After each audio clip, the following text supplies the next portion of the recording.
আসুন স্বামীজি, এটাই আপনার রুম।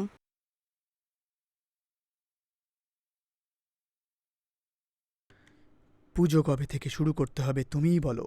আজকেই পুজো শুরু করে দিন স্বামীজি। ঠিক আছে, পুজোর জন্য যে সমস্ত জিনিস দরকার সেগুলো তুমিই ব্যবস্থা করো। হ্যাঁ নিশ্চয়ই স্বামীজি। পুজোয় কি কি লাগবে আপনি একটু লিখে দিন, আমি হুম, বাজার থেকে আনিয়ে নিচ্ছি। গিয়ে একটা কলম আর কাগজ নিয়ে আসো। হ্যাঁ। যা হুম। যা দরকার আমি লিখেই দেবো। হুম। হুম।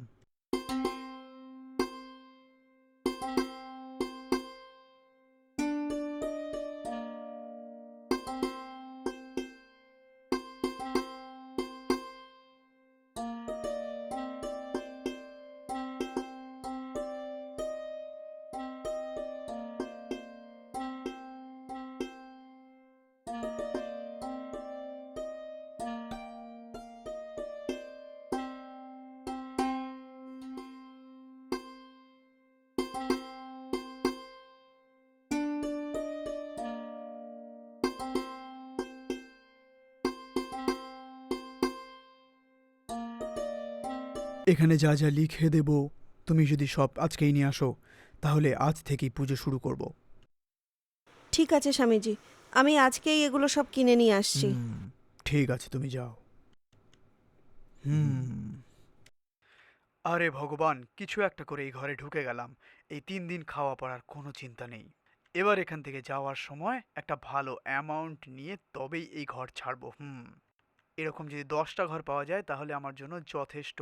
আরাম করে জীবনটা কাটাতে পারবো।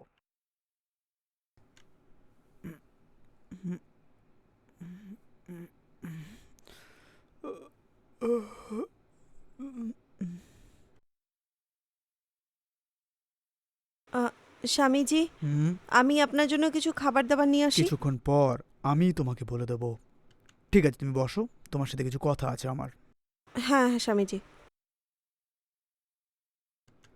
তোমার স্বামী বিদেশে গেছে কত বছর হয়ে গেছে এখন? উনি গেছেন প্রায় 20 বছর হতে চলল। বছরে ওই 10 দিন মতো এখানে এসে থাকেন, ওইটুকুই। এখন তো আমি আর আমার মেয়েই এখানে থাকি। হুম, এরকম ব্যাপার। আচ্ছা, তোমার মেয়ের ঘরটা একবার আমাকে দেখাও দেখি, একটু দেখি। হ্যাঁ অবশ্যই হুম। স্বামীজি, আসুন। ও,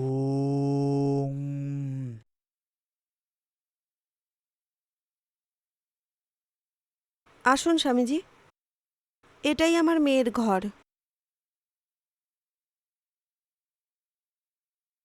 আমরা দুজনেই একটা ঘরেই শুই।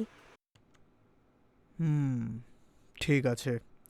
2 দিনের পুজো বাইরে হলে বসেই করব আমি। হুম।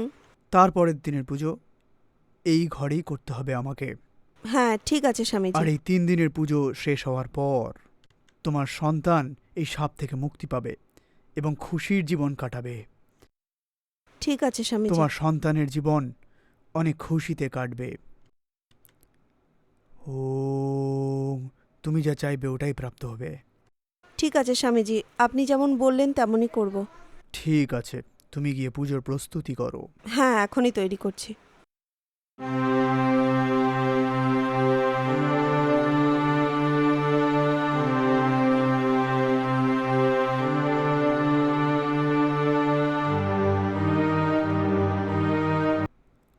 আরে বাপরে, এই মেয়েটা কি পারফিউম ইউজ করে কে জানে। বিছানা থেকে দারুণ গন্ধ বেরোচ্ছে। এর মানে ওই মেয়েটা উম,